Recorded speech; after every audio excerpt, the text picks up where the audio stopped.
So, good morning, everyone. Hi, I am Martin B. Perion, OB is Criminology 1G. We are the Group 5. So, today we will discuss to you or report to you the assigned topic to us, which is the Module 5, Part 1, and the Module 5, Part 2.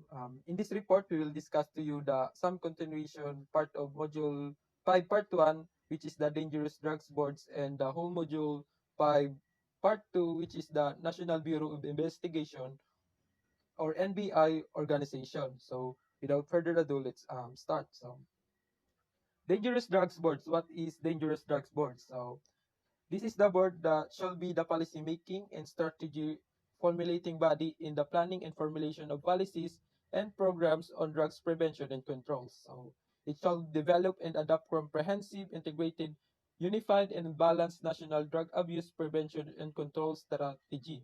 It shall be under the office of the president. So ang dangerous drugs board po ay the policy making and strategy formulating body which um, regarding on the dangerous drugs. So dito po, the dangerous drugs boards members are the one who are making policies and strategy regarding on preventing or controlling the dangerous drugs. So in this, they should develop and adopt comprehensive, integrated, unified, and balanced national drug abuse prevention and control strategy. So dito po, din naman po basta-basta sila dapat gumawa ng policies or strategies without hindi nila pinag-aaralan. So in this, they should be comprehensive and integrated. So ano ba yung dangerous drugs? Dangerous drugs dangerous drugs board. So ano ba yung composition nila? So the composition of the board shall compose of 17 members wherein the 3 which are the permanent members, the other 12 members shall be the ex officio capacity, and the 2 shall be regular members. So yan pong tatlong bullet ay i-discuss po natin bawat isa. So the composition of drugs board, dangerous drugs boards or DDB. So the three of which are permanent members. So the 3 permanent members who shall possess at least 7 years training and experience in the field of dangerous drugs in any following fields: in law, medicine, criminology, psychology, or social work, and shall be appointed by the President of the Philippines. The President shall designate the chairman who shall have the rank of a secretary from among the 3 permanent member who shall serve for 6 years. So even though may kapangyarihan yung president natin na mag-appoint ng chairman, so kailangan pa rin may qualification yung ia-appoint niya, which is he or she possesses at least 7 years training and experience in the field of dangerous drugs. Um, so take note dito, napakalaki yung function ng president kasi lahat ng organization meron siyang kapangyarihan o kumbaga halos karamihan siya yung nag-a-appoint ng head ng bawat bureau. Lahat nga ng department like PNP, BFP, BJMP, and even sa PDEA, yung sa DDB, president din po yung nag-a-appoint. So, of course, as into the chairman, the president will take over. He will appoint someone who shall have the rank of undersecretary from among the 3 permanent members who shall serve for 6 years. So, therefore, the PNP, di ba, as we tackle about the PDEA, yung head ng PDEA shall be appointed by the president with the rank of undersecretary ng cabinet. So, DDB naman is still president yung mag-a-appoint niyan and with the rank of secretary sa cabinet.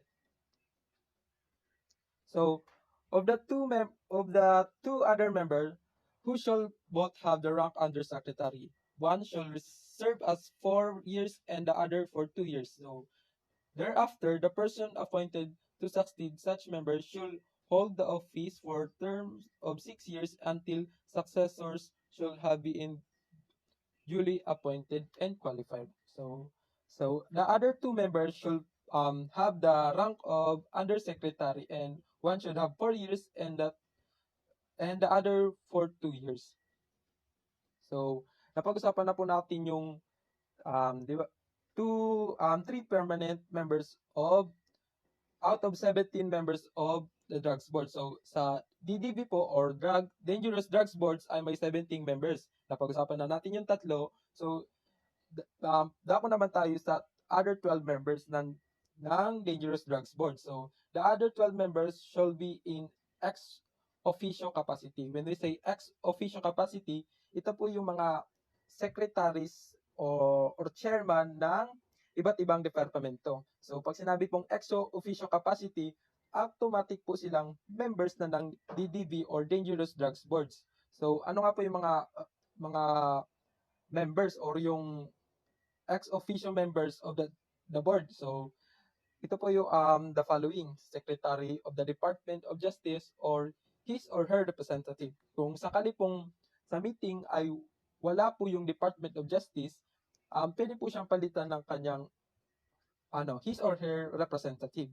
So next is Secretary of the Department of Health or his or her representative, Secretary of the Department of National Defense or his or her representative, Secretary of the Department of Finance or his or her representative, Secretary of the Department of Labor and Employment or his or her representative.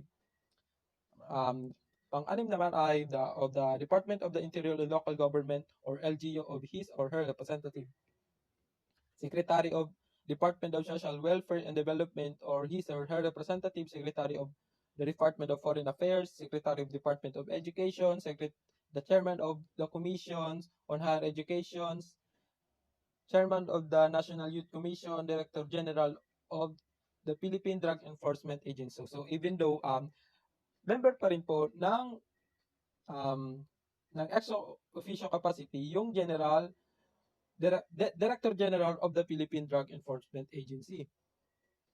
So, yun nga po yung 12 na yun ay yung mga 12 members or ex officio capacity ng Dangerous Drugs Board. So, the cabinet secretaries to members of the board may designate their duly authorized and permanent representative whose rank shall in no lower than undersecretary. So, lahat ng pong mga members ng Dangerous Drugs Boards, rank po nila should be no case to be lower than the undersecretary.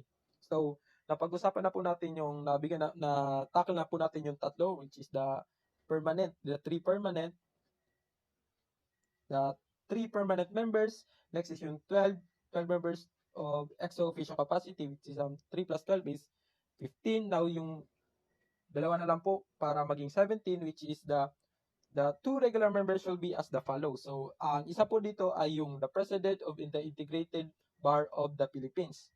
Next naman po ay yung the Chairman or the President of non-government organization involved in dangerous drug campaigns to be appointed by the President of the Philippines. So, itong dalawang regular members are the President of the Philippines and yung isa naman ay yung Chairman or President ng non-government organizations that involved in dangerous drug campaigns that to be appointed by the President of the Philippines. So, the Director of the NBI and the Chief of the PNP shall be permanent consultants of the board and shall attend all the meetings of the board. So, bakit nga po ba sinabing yung Director of the NBI and the Chief of the PNP should be the permanent consultant? Bakit po sinabing permanent consultant lang yung NBI and PNP? So, because po, yung PNP and NBI, sila po yung sila po ay may ambag or may mga information or kahit po sila ay papaano ay nagre-receive sila ng complaints or mga information regarding on dangerous drugs, lalong-lalo na po sa PNP. So that's why they are obligado sila to attend the such meeting kung meron mang meeting yung Dangerous Drugs Board, kasi sila po yung magiging consultant or magiging advisory ng DDB members kung anong policies or strategies ang gagawin nila regarding on dangerous drugs. So, all the members board as well as permanent consultant should receive a per dime for every meeting actually attended, subject to the pertinent budgetary laws.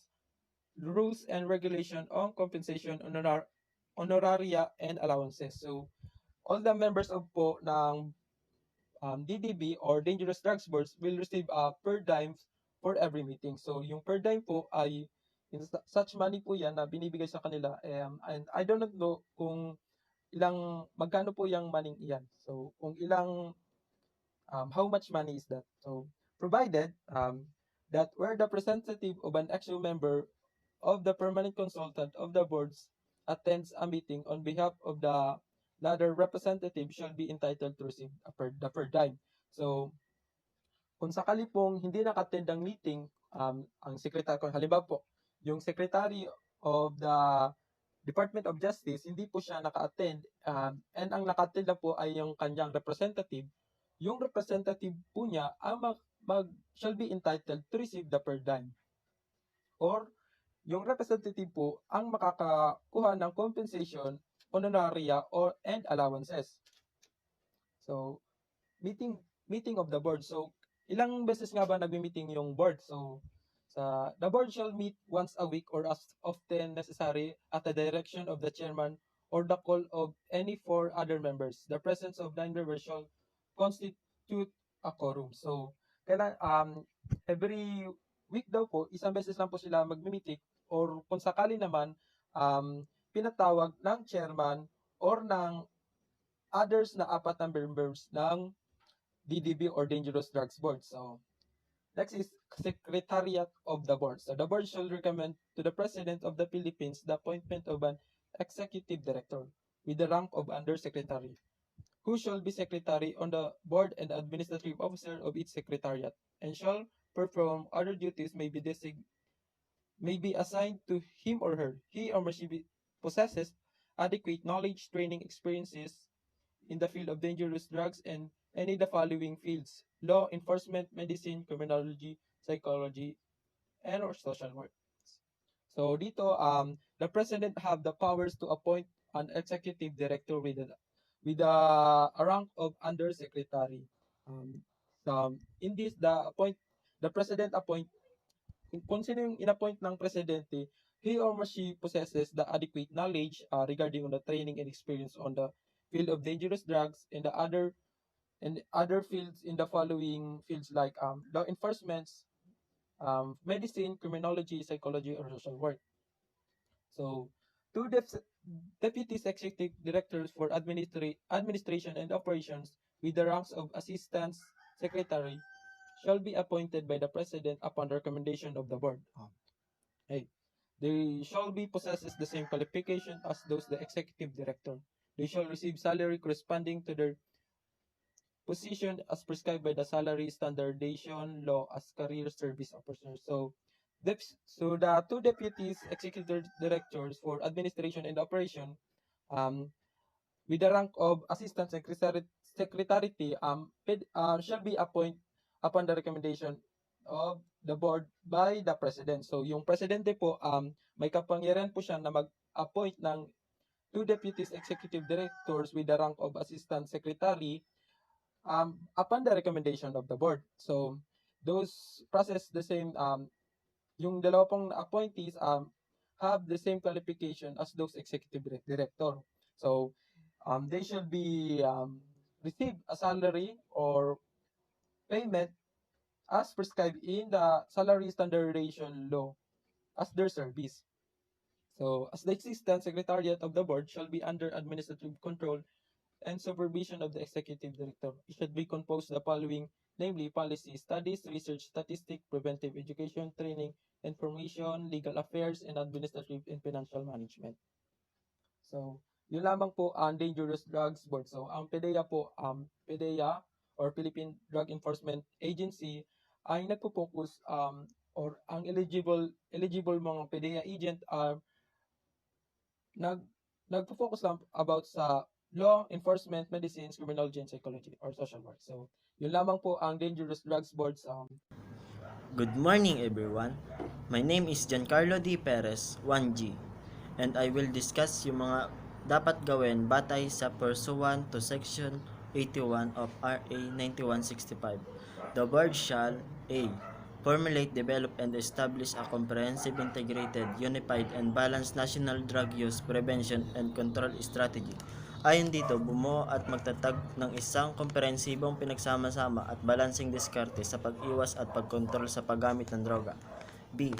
Promulgate such rules and regulation as may be necessary to carry out the purposes of this act, including the manner of safekeeping, disposition, burning, or condemnation of any dangerous drug or controlled precursor and essential chemical under its charge and custody, and prescribe administrative remedies or sanctions for the violation of such rules and regulation. Ipayag at ang mga tuntunin at regulasyon na maaaring kinakailangan upang may sakatuparan ang mga layunin ng batas na ito, kabilang ang paraan ng pag-iingat, disposisyon, pagsunog o pagkondena ng anumang mapanganib na gamot at kinokontrol na precursor at mahalagang chemical na under sa charge and custody, at pag-prescribe ng mga alternatibong parusa para sa mga paglabag sa naturang mga alituntunin at regulasyon. C. Conduct policy studies, program monitoring and evaluations, and other researchers on drug prevention, control and enforcement. Magsagawa daw ng mga pag-aaral tungkol sa patakaran, magsubaybay sa programa at mga pagsusuri at iba pang mga pananaliksik sa pag-iwas at pagkontrol sa droga. D. Initiate, conduct, and support scientific, clinical, social, psychological, physical, and biological researches on dangerous drugs and dangerous drugs prevention and control measures. Magsimula, magsagawa at suportaan ang siyensya, clinical, palipunan, psychological, physical, at mga biological na pananaliksik sa mga mapanganib na gamot at pag-iwas at pagkontrol sa pagkontrol nito. E. Develop an educational program and information drive on the hazard and prevention of illegal use of any dangerous drug or controlled precursor and essential chemical based on punctual data, and disseminate the same to the general public, for which purpose and board shall endeavor to make the general public aware of the hazard of any dangerous drugs or control precursor and essential chemical by providing, among others, literature, films, displays, or advertisement, and by coordinating with all institutions of learning, as well as with all national and local enforcement agency in planning and conducting its educational campaign programs to be implemented by appropriate government agency. Bumuo ng programang pang-edukasyon at impormasyon sa mga panganib at pag-iwas sa iligal na paggamit ng anumang mapanganib na gamot. Maaari itong makontrol sa pamamagitan ng pagbibigay ng literatura, pelikula, palabas o advertisement sa pamamagitan ng pakikipag-ugnayan sa lahat ng mga institusyon ng pag-aaral. Gayon din sa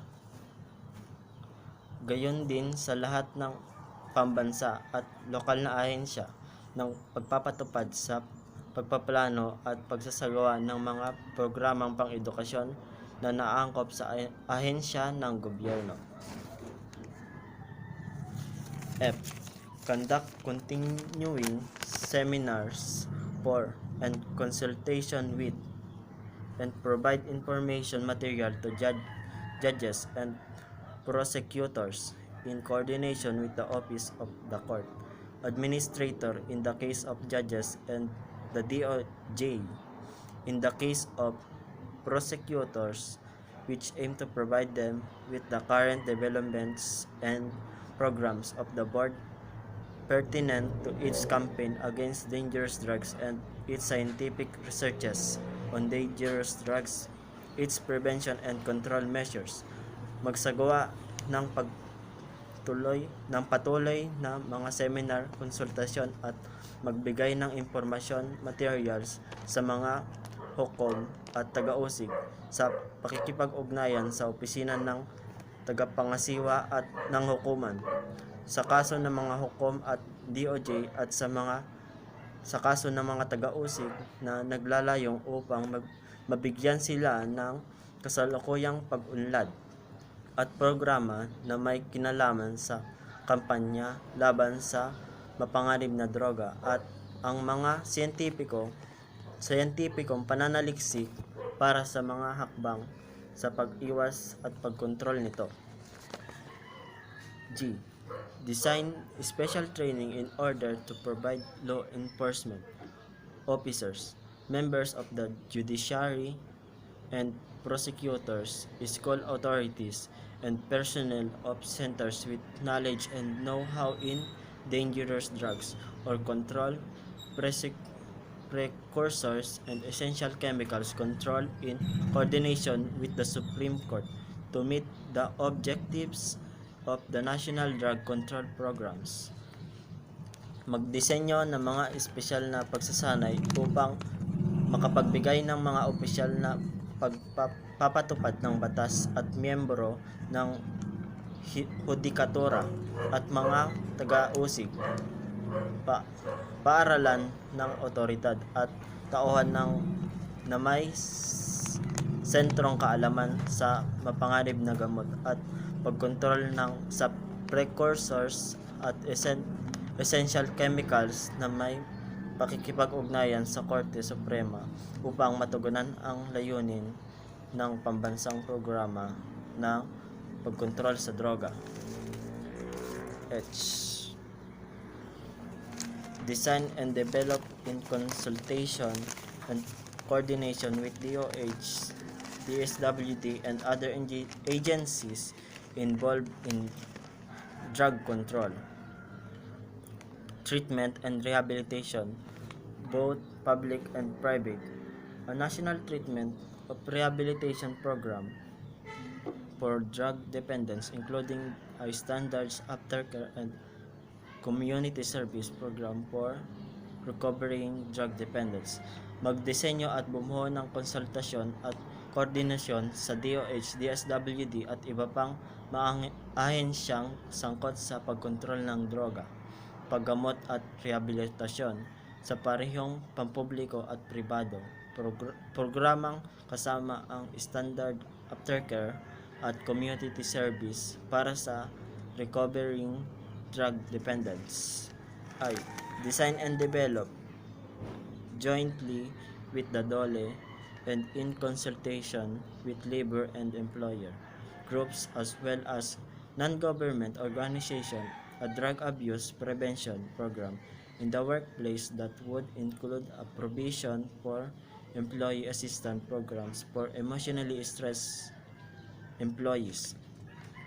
Magdisenyo at bumuo kasama ang DOLE at sa konsultasyon sa labor at employer groups, pati na rin ang mga non-government organization at isang programa sa pag-iwas at pag-abuso sa droga sa lugar ng trabaho na magsasama ng isang probisyon para sa mga programa na tulong sa empleyado at para sa emotionally stressed employees. J.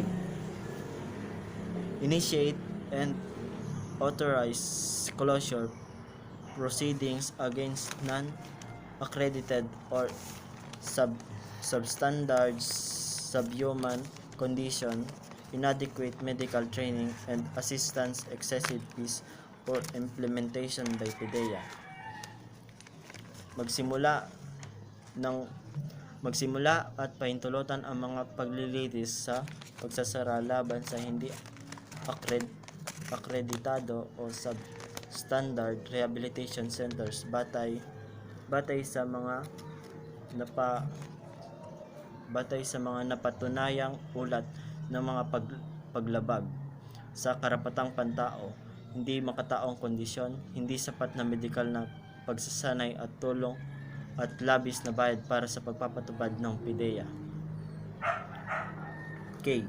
Prescribe and promulgate rules and regulation governing the establishment of such centers, network, and laboratories as deemed necessary after conducting a feasibility study in coordination with the DOH after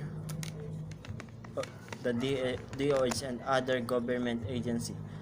Magtakda at magpahayag ng mga alintuntunin at regulasyon na namamahala sa pagtatag ng mga sentro, network at laboratorio kung itunuring na kinakailangan pagkatapos magsagawa ng pagiging posible at pag-aaral sa pakikipag-ugnayan sa DOH at iba pang ahensya ng gobyerno.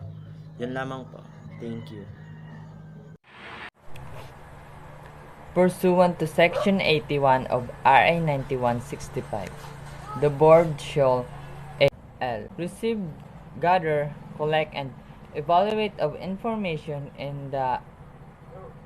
on the information, importation, exportation, production, manufacture, sale, stocks, seizures, and the estimated need for any dangerous drug and or controlled precursor and essential chemical, for which purpose the Board may require from any official instrumentality or agency of the government or any private person or enterprise dealing in or engaged in activities having to do with any dangerous drug and or controlled precursors and essential chemicals such data or information as it may need to implement this act. M. Gather and prepare detailed statistics on the importation, exportation, manufacture, stocks, seizures of, and estimates need for any dangerous drug and or controlled precursors and essential chemicals, and such other statistical data on said drugs as may be periodically required by the United Nations Narcotics Drug Commission, the World Health Organization, and other international organizations in consonance with the country's international commitments. And develop and maintain international networking coordination with international drug control agencies and organizations, and implement the provisions of international conventions and agreements thereon which have been adopted and approved by the Congress of the Philippines. O.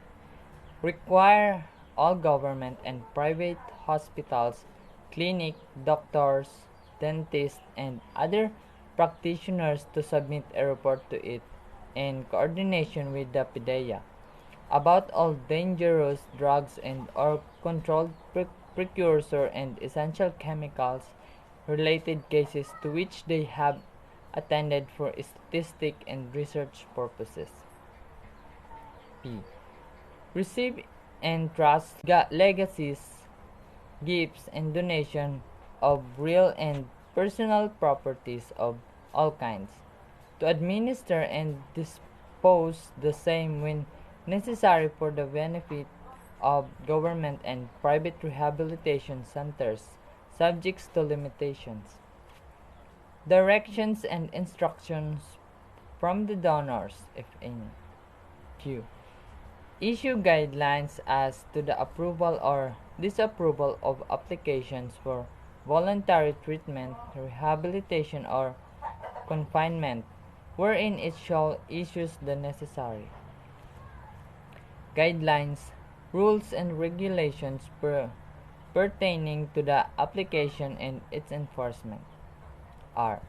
Formulate guidelines in coordination with other government agencies, the importation, distribution, production, manufacture, compounding, prescription, dispensing, and sale of and other lawful acts in connection with any dangerous drug, controlled precursors and essential chemical, and other lawful acts in connection with any dangerous drug, controlled precursor and essential chemicals, and other similar or analogous substances of such kind and in such quantity as it may deem necessary according to the medical and research needs or requirements of the country, including diet pills containing ephedrine and other addictive chemicals, and determine the quantity and or quantity of dangerous drugs and controlled precursors and essential chemicals to be imported, manufactured and held in stock at any given time by authorized importer, manufacturer and distributor of such drugs. S. Develop the utilization of controlled delivery scheme in addressing the transshipment of dangerous drugs into and out of the country to neutralize transnational crime syndicates involved in illegal trafficking of any dangerous drugs and or controlled precursors and essential chemicals. T. Recommend the revocation of the professional license of any practitioner who is an owner, co-owner, lessee, or in the employ of the drug establishment, or manager of a partnership, corporation, association, or any juridical identity owning or controlling such drug establishment and who knowingly participates in or consent to tolerates or abets the commission of the act of violation as indicated in the preceding paragraph, all without prejudice to the criminal prosecution of the person responsible for the said violation. U. Appoint such technical, administrative, and other personnel as may be necessary for the effective implementation of this act, subject to the civil service law and its rules and regulation. V. Establish a regular and continuing consultation with concerned government agencies and medical professional organizations to determine if balance exists in policies, procedures, rules, and regulations on dangerous drugs and to provide recommendations on how the lawful use of dangerous drugs can be improved and facilitated. And W. Submit an annual and periodic reports to the President, the Congress of the Philippines, and the Senate and the House of the Representatives committees concerned as may be required from time to time, and perform such other function as may be authorized or required under existing laws and as directed by the President himself, herself, or as recommended by the Congressional Committee.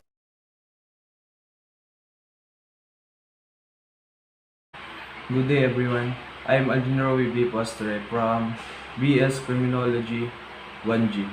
So now I will discuss the history of Bureau of Investigation. So the Bureau of Investigation, later renamed the National Bureau of Investigation, came into existence on 19 June 1947, the date Republic Act 157 was approved. Its history goes back to 13 November 1936, when a Division of Investigation, or the DI, under the Department of Justice was created with the enactment of Commonwealth Act No. 181 by the First National Assembly. Section 1, CA No. 181 provides. So, ang Bureau of Investigation, inida po ay kalaunan ay pinalitan ng pangalan na National Bureau of Investigation, ay umiral noong 19 June 1947. Ang petsa na naaprubahan ang Republic Act 157.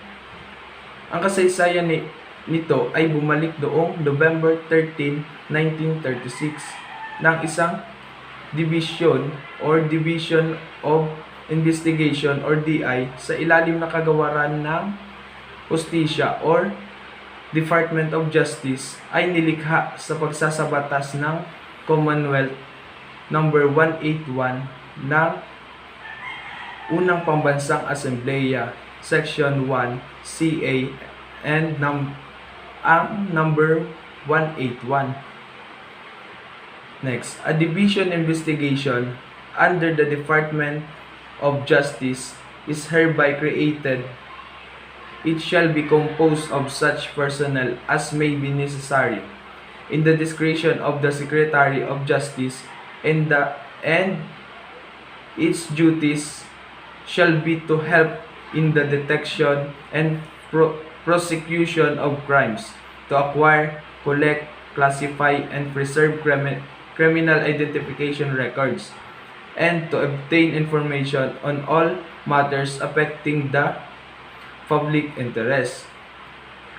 Ang isang division of investigation sa ilalim ng kagawaran ng katarungan or Department of Justice ay nilikha. Dapat itong buuin ng mga tauhan na maaaring kailanganin sa pagpapasya ng kalihim ng katarungan, at mga tungkulin nito ay tumulong sa pagtuklas at pag-uusig sa mga krimen upang makakuha, mangolekta at mapanatili ang mga record ng pagkakakilanlan ng mga kriminal, at upang makakuha ng impormasyon sa lahat ng bagay na nakakaapekto sa pampublikong interes. The DI or Division of Investigation was the brainchild of Commonwealth President Manuel L. Quezon and the Secretary of Justice Jose Yulo, a veteran American Police Office Captain Thomas Dugan of the New York Police Department or NYPD, and the only Filipino member of the United States Federal Bureau of Investigation or FBI, Flaviano Guerrero, were hired by the Philippine government to organize the Division of Investigation of Department of Justice. So, ang Division of Investigation ay brainchild ni Commonwealth President Manuel Quezon at noong kalihim ng hustisya si Jose Yulo, isang veteranong pulis na Amerikano, si Captain Thomas Dugan ng New York Police Department or NYPD, at ang nag-iisang Pilipinong miyembro ng United States Federal Bureau of Investigation or FBI, si Flaviano Guerrero, ay kinuha ng gobyerno ng Pilipinas upang ayusin ang Division of Investigation of the Department of Justice. The formation of the DI or Division of Investigation generated considerable public interest, and more than 3,000 applied for the initial 48 positions of NBI agent. Physical and medical examination were conducted by doctors from the Philippine General Hospital and San Lazaro Hospital. Of the 3,000 applicants, only 150 were allowed to take the mental test, and of this number, less than 100 passed. After further screening, 48 were certified for employment, and of these successful candidates, only 45 actually accepted appointments as agents. So, ang pagbuo ng DI or Division of Investigation ay nakabuo ng malaking interes ng publiko, at higit sa 3,000 ang nag-apply para sa paunang 48 position ng NBI agent. Ang mga physical at medical na pagsusuri ay isinagawa ng mga doktor mula sa Philippine General Hospital at San Lazaro Hospital. Sa 3,000 aplikante, 150 lamang ang pinayagang kumuha ng mental test, at sa bilang na ito, wala pang 100 ang pumasa. Pagkatapos ng karagdagang screening, 48 ang certify para sa trabaho at mga matagumpay na kandidatong ito. 45 lang ang aktual na tumanggap ng appointment bilang ahente. And that's all po. Thank you. Part 5 of History. The DI was then formally organized in 1937 and was composed of 45 agents and approximately 100 officials and employees. These include lawyers, doctors, chemists, fingerprint technicians, photographers, research assistants, clerks, stenographers, janitors, and messengers. The DI office operated in Manila where its agents and technical personnel were dispatched to the province from time to time to investigate crimes of public interest or when the necessarily arose. Na kung saan ang DI ay formal na inorganisa noong 1937 at binubuo ng 45 ahente at humigit kumulang 100 opisyal at empleyado. Kabilang dito ang mga abogado, doktor, chemist, fingerprint technician, photographer, research assistant, clerk, stenographer, janitor at messenger. Ang opisina ng DI ay nagpapatakbo sa Maynila kung saan ang mga ahente nito at mga teknikal na tauhan ay pinapadala sa mga lalawigan paminsan-minsan upang imbestigahan ang mga krimen ng pampublikong interes o kapag ang pangangailangan ay dumating. And the DI operation was suspended upon the surrender of the Commonwealth government to the occupying Japanese force during World War II. The Japanese, however, revived the DI and allowed it to function as a division under the Department of Justice until establishment of the Japanese puppet Philippine Republic of President Jose P. Laurel. During the Laurel administration, the DI was merged with the Secret Service Division of the Metropolitan Constabulary, Manila Police Department or MPD, and the Intelligence Unit of the Japanese-run Philippine Constabulary.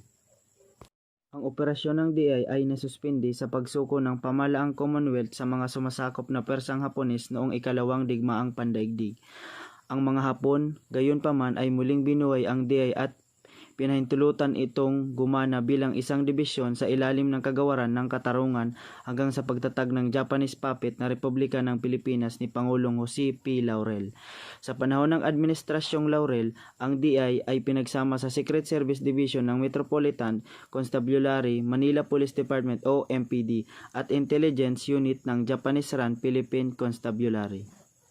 Upon the liberation of the Philippines by combined Filipino and American force in 1945, the DI was not immediately reorganized since most of its original members were seconded in the service of the United States Army Counterintelligence Corps CIC. After the surrender of Japan in August 1945, the DI was reactivated and the original members were called back to the service. The reactivated DI started with no records or equipment, most of which had been systematically destroyed by DI personnel for security reasons in order to prevent classified document and equipment from falling into hands of the Japanese in 1947. As the Philippines struggled to recover from the ravage of war, criminality in all its form increased dramatically, straining the major resources of the newly reorganized police service in effectively combating sophisticated organized crime groups in the solution of complex crimes. Due to increase of lawlessness in the land, DI personally alleged for the conversion of the Division of Investigation into a bureau, believing that enlarged, highly professional and better equipment bureau similar to that of the American Federal Bureau of Investigation was needed to effectively fight organized crime groups and solve crimes of a complex nature. Pagpapalaya ng Pilipinas sa pamamagitan ng pinagsanib ng Persang Pilipino at Amerikano noong 1945. Hindi agad na reorganize ang DI dahil karamihan sa mga orihinal na miyembro nito ay segundahan sa serbisyo ng United States Army Counterintelligence Corps or CIC. Matapos ang pagsuko ng Japan noong Agosto 1945, ang DI ay muling na-activate at ang mga orihinal na miyembro ay tinawag upang bumalik sa serbisyo. Ang muling na-activate na DI ay nagsimula ng walang mga record o kagamitan. Karamihan sa mga ito ay sistematikong sinira ng mga tauhan ng DI para sa mga kadahilan ng pangsiguridad upang maiwasan ang mga classified na dokumento at kagamitan na mahulog sa mga kamay ng mga Hapon. Noong 1947 naman, habang ang Pilipinas ay nagpupumilit na makabangon mula sa mga panlalasa ng digmaan, ang kriminalidad sa lahat ng anyo nito ay tumaas ng husto, na pinipilit pang kakaunting mapagkukunan ng bagong ayos sa serbisyo ng pulisya sa epektibong paglaban sa mga sopistikadong organisasyong grupo ng krimen at ang solusyon sa mga komplikadong krimen. Dahil sa pagtaas ng kawalan ng batas sa lipain, ang mga tauhan ng DI ay nabalisa para sa pagbabago ng dibisyon ng pagsisiyasat sa isang kahawanian sa paniniwalang ang isang panlalaki, mataas na profesional at mas mahusay na kagamitan na kahiwanahan na katulad na sa Amerika ng Federal Bureau of Investigation ay kailangan upang epektibong labanan ang mga organisadong grupo ng krimen at lutasin ang mga krimen na komplikado. In response, Congress filed House Bill number 1162, from which Republic Act number 157 originated. Republic Act 157 was approved by Congress and enacted into law on 19 June 1947. Those was born in the Bureau of Investigation. For all intents and purposes, the Bureau of Investigation or BI was patterned after the Federal Bureau of Investigation or FBI in organization, functions and objectives. The FBI also involved into its present size form humble beginning as a division of the United States Department of Justice. The Bureau of Investigation created under Republic Act 157 was later renamed the National Bureau of Investigation or NBI by virtue of Executive Order number 94 issued on October 4, 1947 by then President Manuel A. Rojas.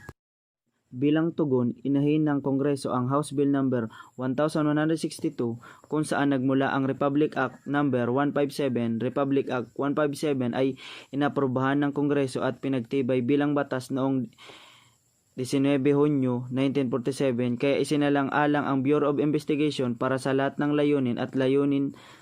Ang Bureau of Investigation or BI ay nakapattern sa Federal Bureau of Investigation or FBI sa organisasyon, mga tungkulin at layunin.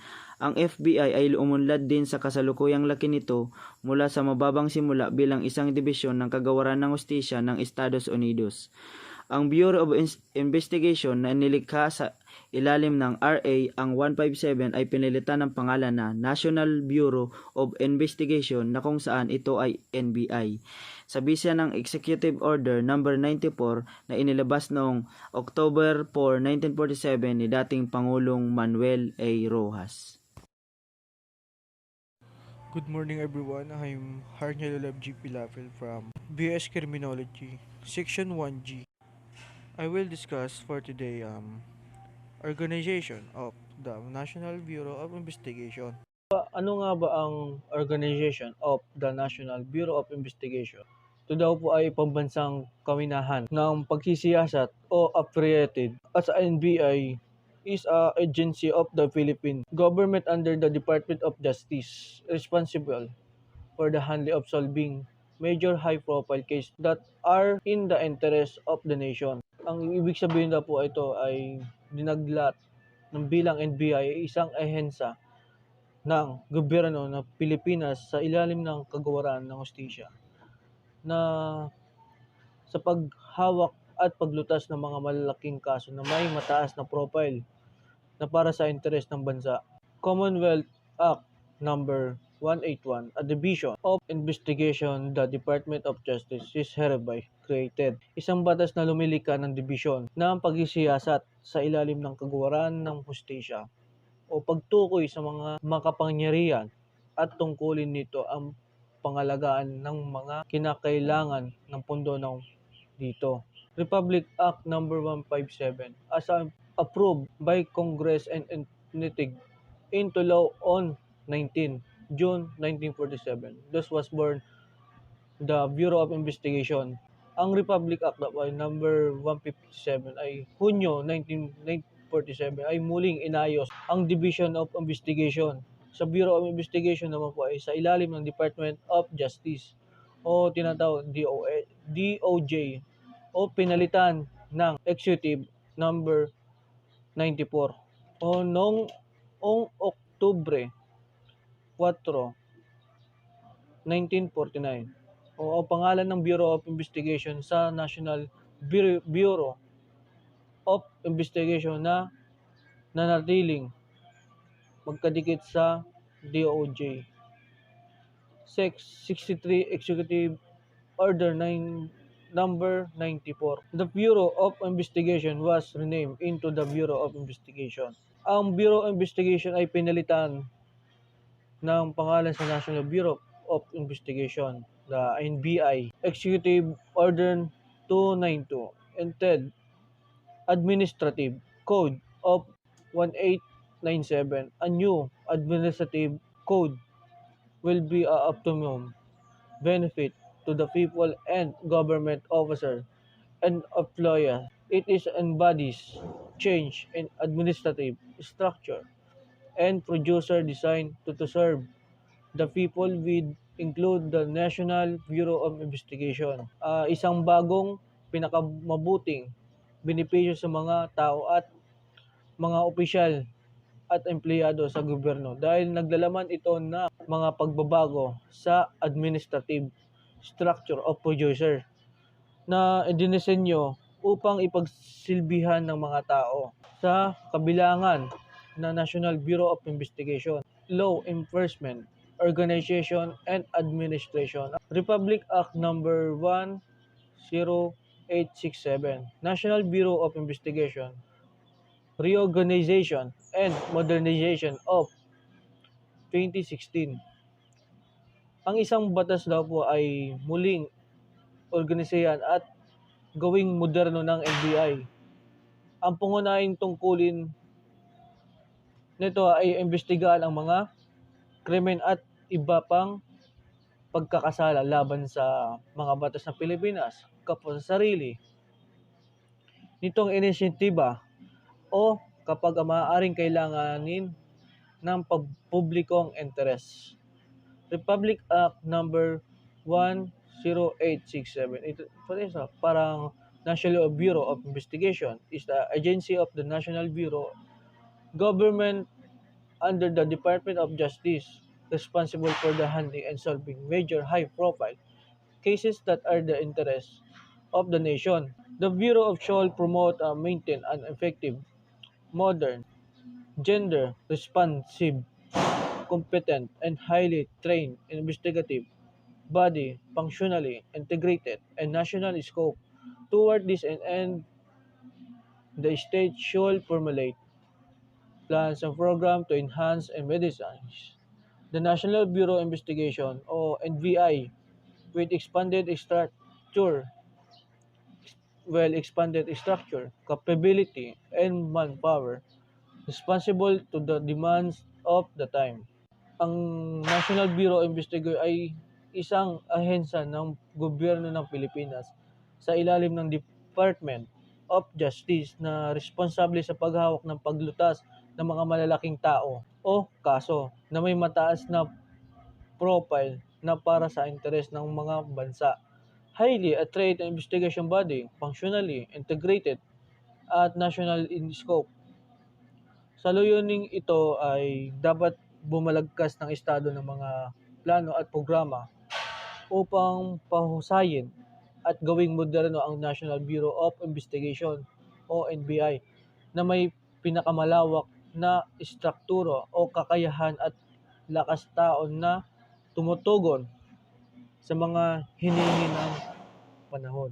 Reorganization, modernization, and expansion.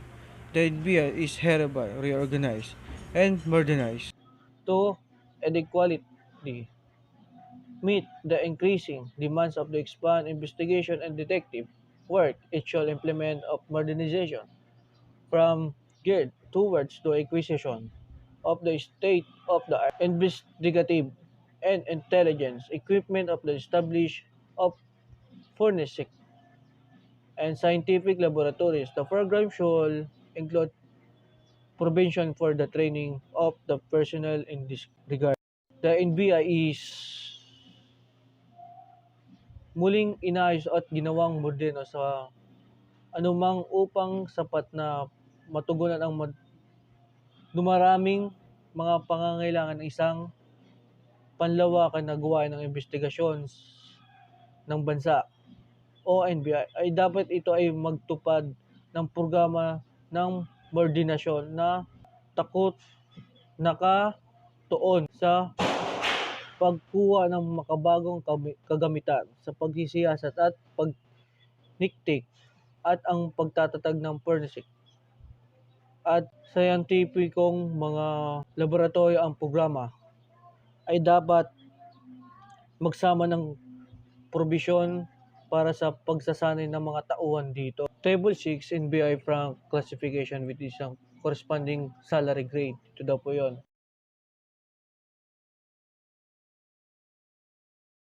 Law enforcement organization and administration. The number of administrative support of personnel shall also be increased to effectively carry out their function. The NBI personnel occupying the position affected by the change embody and is attached the type of its approval shall thereafter occupy and discharge the duties and function of their new position and receive the corresponding salary and benefit without the necessity of new appointment. Isa daw bilang mga tauhan na suportang pang-administrative ay dapat ding dagdagan upang mabisang maisagawa ang kanilang mga tungkulin. Ang mga tauhan ng NBI ay sumasakop sa mga pagbabagong kinapapalooban. At the time of approvals ay pagkatapos ay akupado ay tutuparin ang mga tungkulin ng kanilang mga bagong makabagong posisyon at tatanggap ng kanilang sweldo at benepisyo nang hindi nangangailangan ng bagong appointment.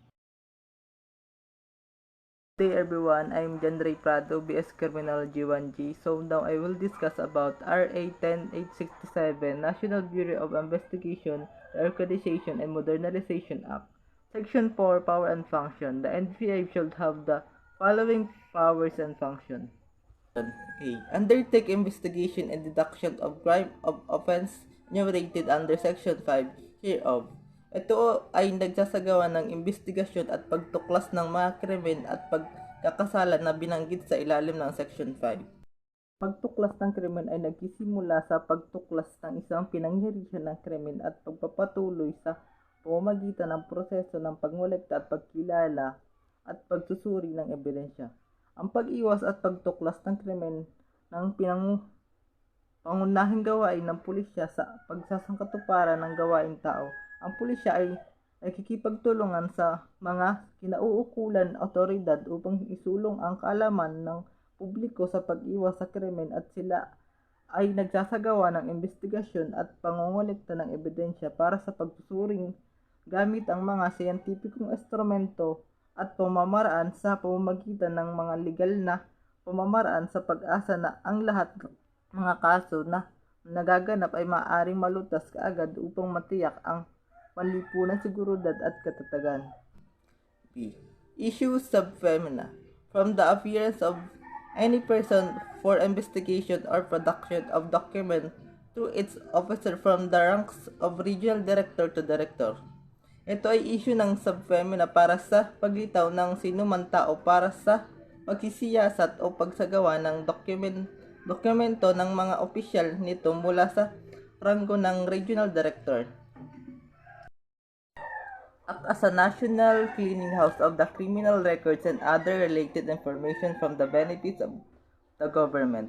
Ito ay kumilos bilang isang pambansang clearinghouse ng mga kriminal na record at iba pang kaugnay na impormasyon para sa kapikinabangan ng pamahalaan. D. Render technical assistance to government agencies and instrumentalities when so requested. Magbigay ng teknikal na tulong sa mga ahensya ng gobyerno at instrumentalidad. E. Extended assistance in the cases involving extradition and mutual legal assistance when requested by Department of Justice. Ito ay palawigin at tulong sa mga kilos na kinasasangkutan ng extradition at mutual legal na tulong kapag hindi lang ang Department of Justice. F. Establish an MBI Academy which shall be responsible for the recruitment, training, and development of all NBI agency and personnel among others. Magtalaga ng isang NBI Academy na magiging responsable para sa paglaganap at pagsasanay at pagpapaunlad ng lahat ng mga ahente at tauhan ng NBI. G.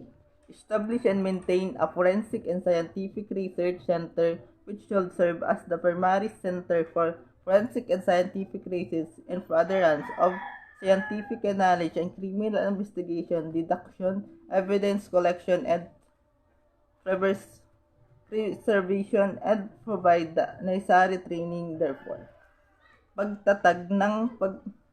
Magpapanatili ng forensic at scientific research center na magsisilbing pangunahing sentro para sa forensic at scientificong pananaliksik sa pagpapasulong ng scientificong kaalaman sa pagsisiyasat ng kriminal ng pagtuklas at pagkolekta at pangangalaga ng ebidensya at pagbibigay ng pagsasanay. H. Establish and maintain a cyber investigation and assessment center which shall serve as the nerve center for computer information technologies, data on cyberspace, computer intrusion threats, and other related crimes or activities. Magtalagan at magpanatili ng cyber investigation at assessment center na nagsisilbing nerve center para sa mga teknolohiya ng impormasyon sa computer data ng mga kaso ng cybercrime, panghihimasok sa computer o pagbabanta at iba pang nauugnay na krimen o aktibidad.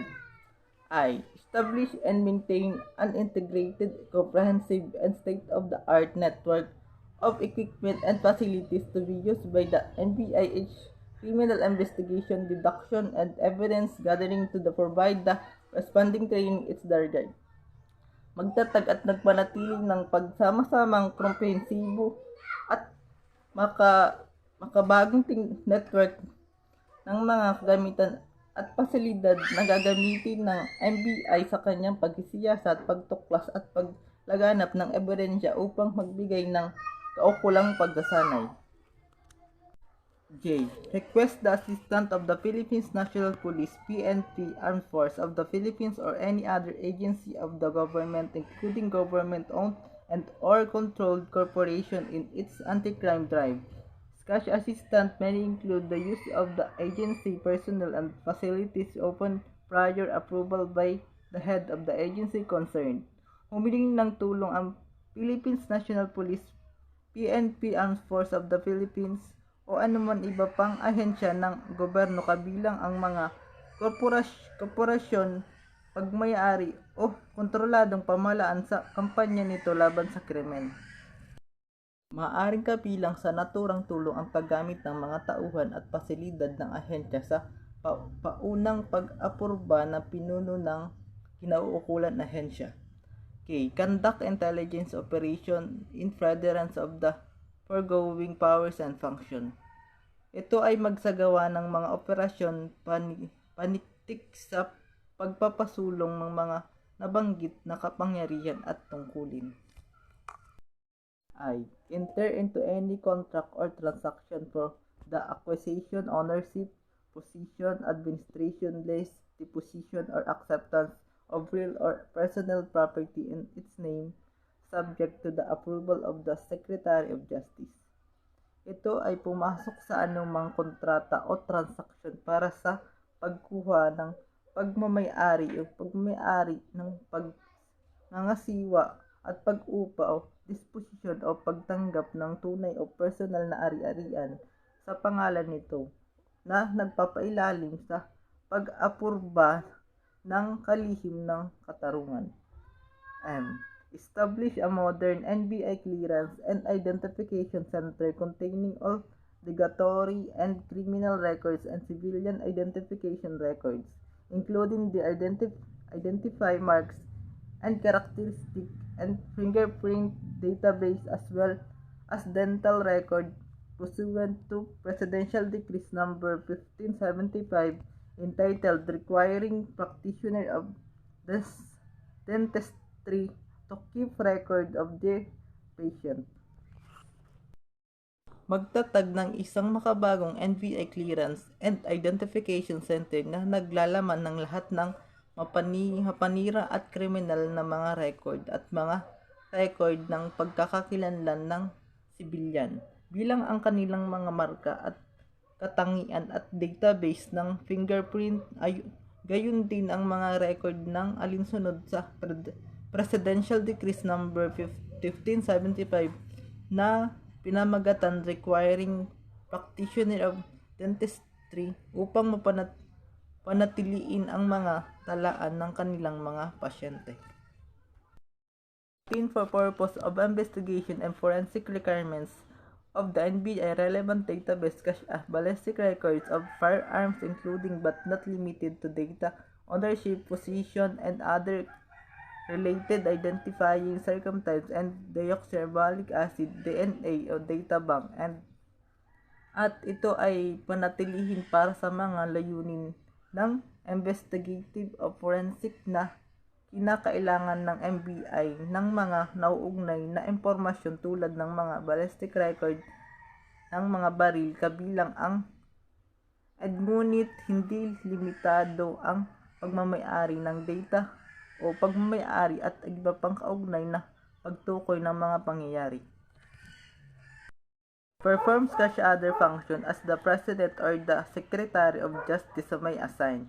Gawin ang iba pang mga tungkulin na maaaring italaga ng Pangulo o ang kalihim ng katarungan. Okay, good day everyone. I'm Mr. Robas and I'm here to discuss the NBI shall have the primary jurisdiction to undertake investigation in the following cases. It's under the Section 5 of the RA 10867, okay, also known as the National Bureau of Investigation Reorganization and Modernization Act. So the first one is the human trafficking cases in all airports in the Philippines. So as we know, human trafficking is not only a problem on Philippines, pero nagiging problema rin to sa, I think, buong mundo. And anyone who is involved in human trafficking will be charged with the violation of Republic Act 9208. Okay, so what is human trafficking? Pag sinabi natin kasing human trafficking, pwede dito ma-involve ang, let's say, mga bata, babaihan, maraming terms o pwedeng event na mag-connect sa human trafficking. Kaya dahil according to RA 9208 amended by the Republic Act 1036-4 expanded Anti-Human Trafficking of a Person Act of 2012, madaming kasong pwedeng sampa sa isang taong mag-commit, ma-involve sa human trafficking. Pwede din siyang makasuhan ng violation of Republic Act of 10364 or the Crime Prevention Act of 2012. Kasi pag sinabi natin human trafficking, pwedeng ma-involve ang internet. Pwede tayo magbugaw ng tao gamit ang internet. Karamihan ang nangyayari, ganun po eh. And pwede din mas kasuhan ng isang tao ng violation of RA 7610 or the Special Protection of Children Against Abuse, Exploitation and Discrimination Act. Pwede din yung karamihan kasi minsan din sa mga victim of human trafficking is kabataan. And pwede rin at papasok din yun sa RA 75, Anti-Child Pornography Act. Okay. So, masyadong common mo na. Alam na natin ang human trafficking is about pornography or paano ba ina-handle ng NBI ang investigation ng human trafficking? The NBI shall be the primary law enforcement agency to undertake surveillance, investigation, and arrest of individual or persons suspected to be engaged in human trafficking. So sometimes pwede din ang NBI join force sa PNP upon apprehending the suspect. So next one we have the number 2, the extrajudicial extra-legal killings committed by the state security forces against media, practitioner, and activists. So what is extrajudicial killing? Extrajudicial killing is the killing of a person by a government authorities without the section of any judicial proceeding or legal process. So ito yung mga killings na kaya hindi natin yata pwedeng sabing murder kasi pwedeng maging murder, pero ito yung mga killings na nagko-commit ng ating mga police officer or military personnel or any person na any government authorities without the proper proceeding or the legal terms. Siguro nabalitaan naman natin yung extrajudicial killing na involved in drugs na hinahandle lang yan ni Duterte. So yun, isang sample yun.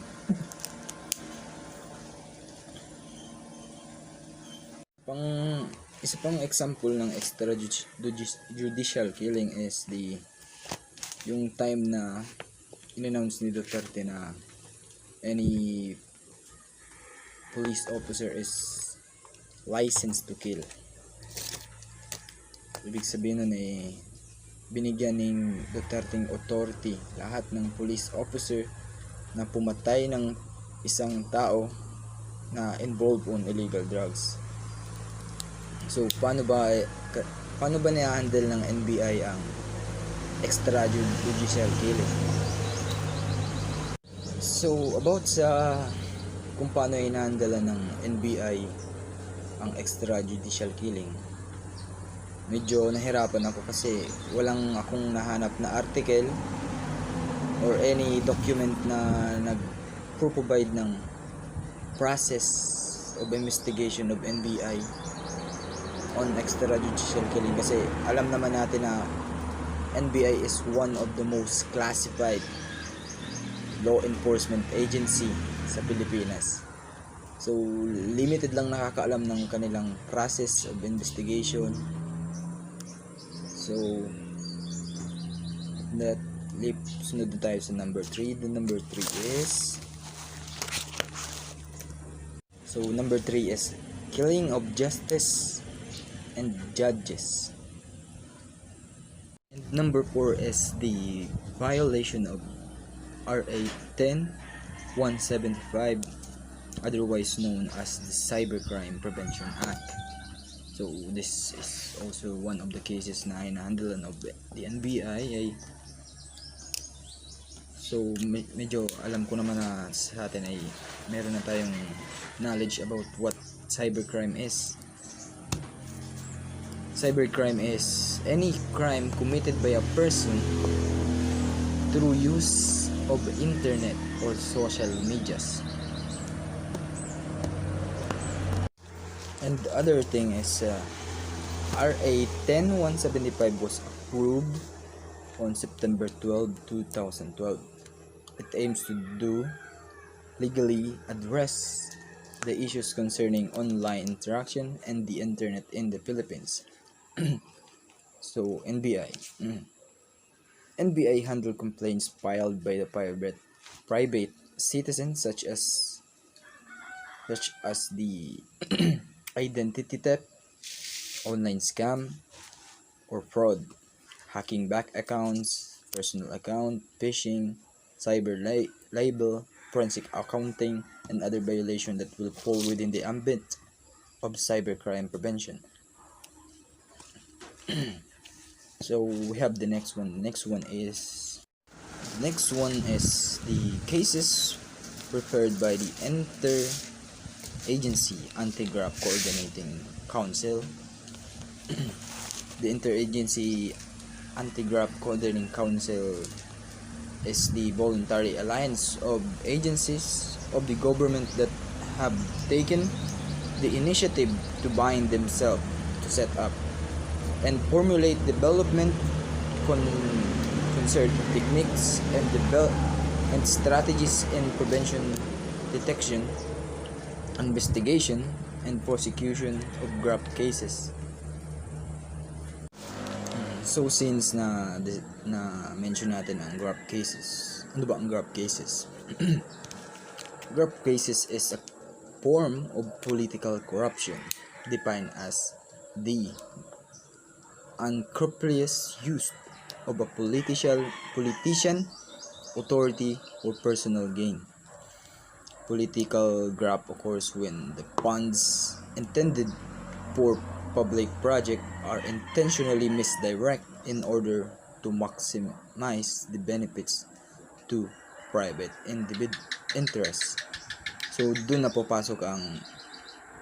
magiging may involve ang NBI upon the graft cases na, as I said, ito yung mga politiko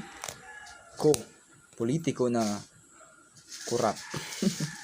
ang dami nito ngayon. Isang example na nandito ay DPWH dito sa amin. Merong one time na meron namang tulay dito na okay pa, wala pang problema. Ginawa nila, pinalabas nilang merong problema, so inayos nila yung kalsada. So anong nangyari tuloy, imbis na wala namang sira, ngayon sira-sira na. Pwede yung maging example ng graft cases. So next one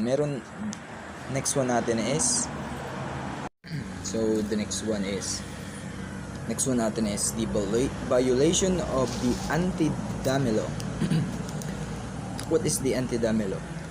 The anti-dummy law is a law to penalize those who violates foreign equity, restrict and invade nationalism law of the Philippines.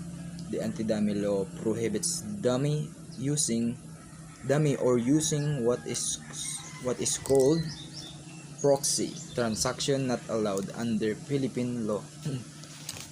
So anti-dummy law is ito yung example nito ay pag merong foreigner na gusto magkaroon ng property or land dito sa Pilipinas, pero minsan hindi ina-allowed ng Philippines yun without proper documents and proper legal terms or legal process. Minsan ang ginagawa lang ng meron silang Pilipino na sila yung papabilihin ng property, pero yung property ay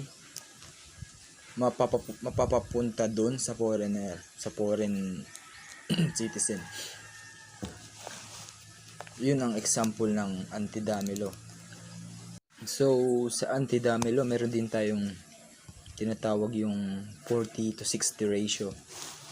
Yung 40-60 ratio is ganito yun. 40% of the property belongs to the foreign and the 60% belong to the Filipino. Ewan kung tama yung pakabasa ko kasi para sa pagkabasa ko, yung 40-60 ratio is legal. So, pwede yung mangyari kung gusto ng foreigner magkaroon ng property dito. Pwedeng gamitin yata yung 40-60 ratio, yung pagkaintindi ko. So, punishment ng anti-dummy law is pag nahuli kang violate mo ang anti-dummy law is pwede kang makulong ng 5 to 15 years in prison. So, the next one is, and the next case natin is the cases involving threats, security, or assault against the person of the president / Senate President, Speaker of the House Representative, and Chief Justice of the Supreme Court. Isa pa to sa cases na meron jurisdiction ng NBI.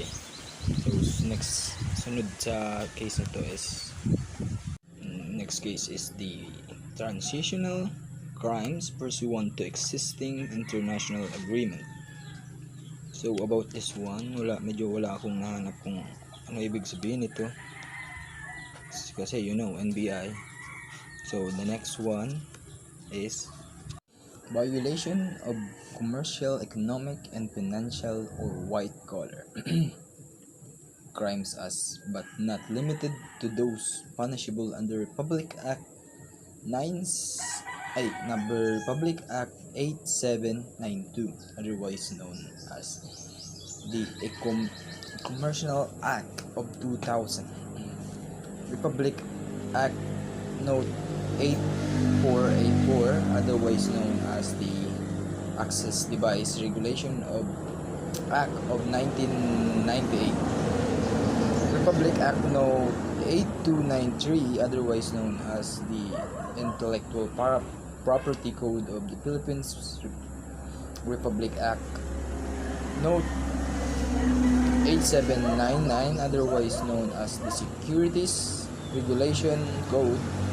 Presidential Decree Note 1689, otherwise known as Decree Increasing the Penalty for certain forms of estafa and other similar penal statutes that may be enacted by the Congress. And except from those cases, the President or the Secretary of Justice may direct the NBI to undertake the investigation of any crime when public interest so requires. So hindi lang dun sa mga mentioned cases, meron pwedeng i-undertake ng NBI ang investigation. Pwede din silang i-direct ng President or the Secretary of Justice. So, yung dalawa lang yung ang merong power to control the NBI. And that's for my report today. Thank you and goodbye. The director should have the following powers and functions. A. Formulate policy, guidance, and program to effectively carry out the purpose of this act. B. Direct, control, and supervise the administration and operation of the NBI. C. Promulgate rules, regulation as may be necessary of the effective exercise of the power and function of the NBI, as well as the discharge of duty and the responsibility of its official and personnel.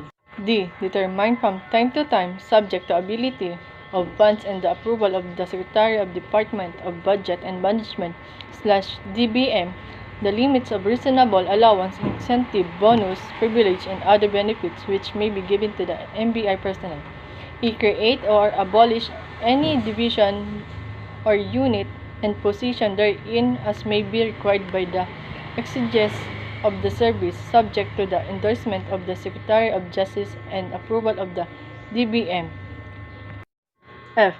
Deploy any of its official or personnel for mission abroad, including but not limited to assignment of functionary attached to any Philippines embassy, consulate, or any other diplomatic office abroad, in coordination with the Department of Foreign Affairs /DFA, provided that any expenses incurred by the NBI representative in the establishment of his or her office, including operation and maintenance, is read by the NBI.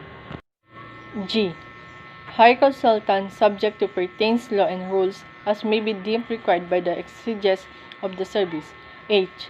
Issue mission order and permits to carry duly licensed firearms outside residence to its agent, organic personnel assisting the investigation, and other duly deputized personnel of the Department of Justice assisting the NBI in their investigative work. I. Designate NBI informants for investigative purpose. J. Remove, suspend, or otherwise discipline NBI agent and personnel for cause in accordance with civil service rules, regulation, and other pertains law. K. Determine and impose administrative fee.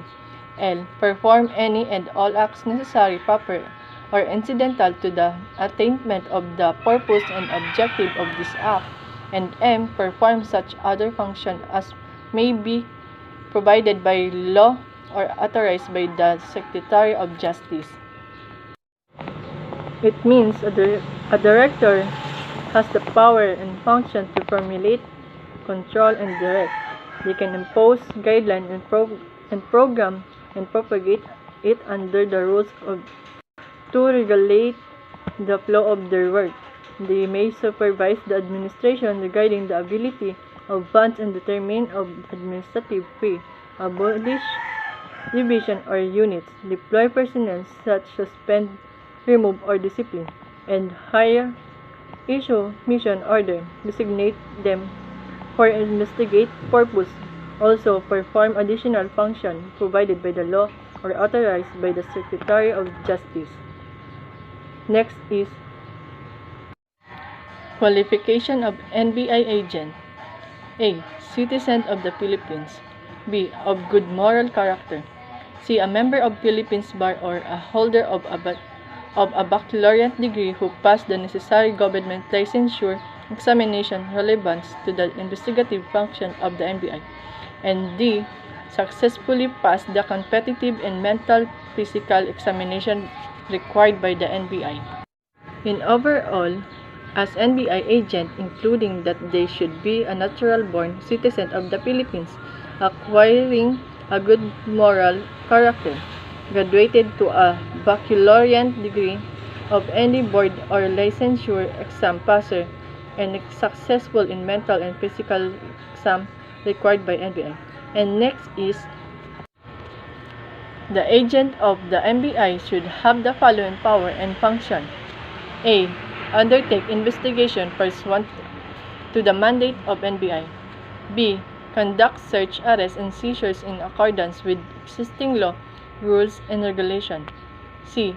Take and required sworn statement of any person or person so summoned in relation to case under investigation. D. Administer oaths in case under investigation. And E. Such other function as may be assigned by the NBI directors. In overall, NBI agents have the power to undertake investigative mission and conduct search, arrest with warrant, and seizures provided by the law. They may take a statement from a sworn person or summoned related to the case. Included in their function is the administering of oaths in case, and lastly is performing function assigned to them by the NBI directors. Good day everyone, my name is Maryjane Vivar Poon, Section 1G, and my assigned topic is all about benefits and privileges of NBI personnel. So, benefits and privileges of NBI personnel. The NBI shall provide its personnel with the following credits.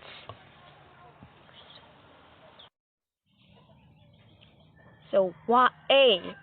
health care services through a health maintenance organization or HMO for its regular employees. So, HMO or health maintenance organizations, once an employee of NBI, you are going to receive or you have a benefit of a free health maintenance to all the regular employees. Next, accident insurance policies for all employees. So, why is it important to have an accident insurance? It's because in life we experience unexpected circumstances. Big or small accidents happen in our life. Accident insurance able to help in any worst thing happen in our life. For example, giving an assistance per our medication and financial assistance because you got injured while working. Next, C. Trainings and scholarships and seminars to deserving employees to upgrade their knowledge and skills on official time and at the expense of the NBI. So, NBI also offer to the respective employee a free training and scholarships and seminars for them to be able to upgrade or improve their skills and knowledge. Next, D. Longevity pay subject to guidelines that shall hereafter be issued by the NBI Director in accordance with existing laws and regulations and subject further to the approval of the DBM Secretary. E. Hazard pay subject to pertinent laws and rules. And F. Transportation benefits subject to availability of funds. Employees shall be provided with contracted transportation services until such time that the office can procure additional motor vehicles for this purpose. So, sabi daw dito, an NBI employee shall receive a transportation vehicle benefit services. Ang isang kumpanya ay obligadong mag-provide ng free transportation that their employees may use or can use to back and forth home and work. Next is seminars and other professional fees. Ito ay mga bayarin para sa mga nauugnay na bayarin gaya ng professional na bayarin. Gayon din sa professional na membership para sa mga abogado, mga bayarin sa mga pagpaparehistro at mga kaugnay na iba't ibang gastos na natamo sa pagkumpleto ng kursong mandatory continuing legal education or MCLE or MACLE ay isasagutin ng NBI.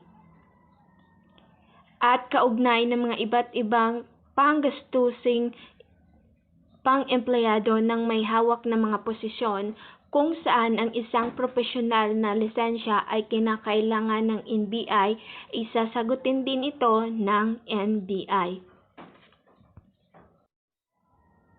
Next is seminars and other professional fees.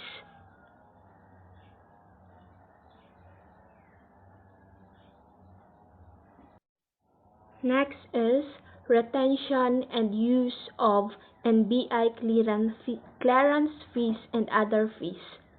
So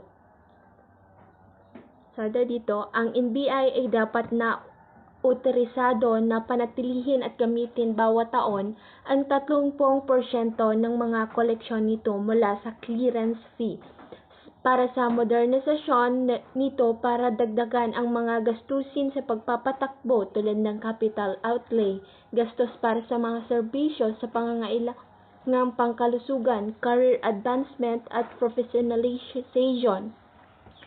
legal na tulong, seminar at iba pang professional na bayad. Bukod sa iba pa, sa kondisyon na sa anumang kaso ay hindi ang taunang budget dapat lalampas sa 150 milyong piso. Next is funding source. Funding source, the funds required from the implementation including employee benefits shall be taken from. So, ang mga benefisyong nakukuha ng mga empleyado, saan nga ba nila ito kinukuha? Kinukuha nila ito mula sa A. Collections from NVI clearance and certification fees. So, saan ba ito galing? Sa mga tao itong kumukuha ng sertifikasyon mula sa NBI at yung bayad nila, yun yung ginagamit na pang pondo ng NBI para sa kanilang mga personnel. Next is incidental income from training test at iba pa. C. Mga nalikom na mula sa pagbebenta ng mga nakumpiska na forfeited na mga artikulo pagkatapos na ng pampublikong auksyon mula sa mga kaso na naimbestigahan ng NBI sa utos ng korte. Next, iba pang bayarin na maaring matukoy at ipataw ng direktor. At last, the General Appropriations Act. In Region 1, Ilocos Regional Office, meron sa San Fernando City at La Union. Sa Dagupan District Office naman, meron sa Dagupan City at sa Pangasinan. Lawag District Office, Lawag City, and Ilocos Norte. Vigan District Office, meron sa Vigan City and Ilocos Sur. Sa Region 2 naman, Cagayan Valley Regional Office, meron sa Tuguegarao City, Cagayan. Sa Isabela District Office, sa Ilagan and Isabela. Cordillera Administrative Region, meron sa Baguio City, Benguet. Bayumbong District Office, Bayumbong, Nueva Vizcaya. Sa Region 3 naman, Central Luzon Regional Office, sa San Fernando, Pampanga. Bulacan District Office, Malolos, Bulacan. Cabanatuan District Office, Cabanatuan City, Nueva Ecija. Tarlac District Office, San Roque, Tarlac City, Tarlac. Olongapo District City, Upper Calaclan, Olongapo City, Zambales. Sa Region 4 naman, Southern Tagalog Regional Office, sa Batangas City, Batangas. Lucena District Office, Lucena City, Quezon. Puerto Princesa District Office, Taft. Saint Puerto Princesa City, Palawan. Cavite District Office, Cayvagal, Tagaytay City, Cavite. Calapan District Office, Calapan City, Oriental, Mindoro. Laguna District Office, Santa Rosa City, Laguna. Region 5, Bicol Regional Office, sa Naga City. Legazpi District Office, Legazpi City, Albay. Region 6, Western Visayas Regional Office, sa Iloilo City, Negros Island Region. Bacolod District Office, Bacolod City. Dumaguete District Office, Dumaguete City, Negros Oriental. Sa Region 7, Central Visayas Regional Office, Cebu City, Cebu. Bohol District Office, Dao, Tigbilaran City, Bohol. Region 8, Eastern Visayas Regional Office, Tacloban City, Leyte. Samar District Office, Catbalogan City, Sama. Region 9, Western Mindanao Regional Office, Zamboanga City, Zamboanga del Sur. Dipolog District Office, Dipolog City, Zamboanga del Norte. Pagadian District Office, Pagadian City, Zamboanga del Sur. Sa Region 10 naman, Northern Mindanao Regional Office, Cagayan de Oro City, Misamis Oriental, Ilagan District Office, Iligan City, Lanao del Norte. Region 11, Southeastern Mindanao Regional Office, Bajada, Davao City, Tagum District Office, Mankilam, Tagum City, Davao del Norte. Sa Region 12, Central Eastern Mindanao Regional Office, Cotabato City, Maguindanao. Sarangani District Office, Alabil, Sarangani. Region 13, Caraga Regional Office, Caraga, Butuan City, Agusan del Norte. That's all. Thank you.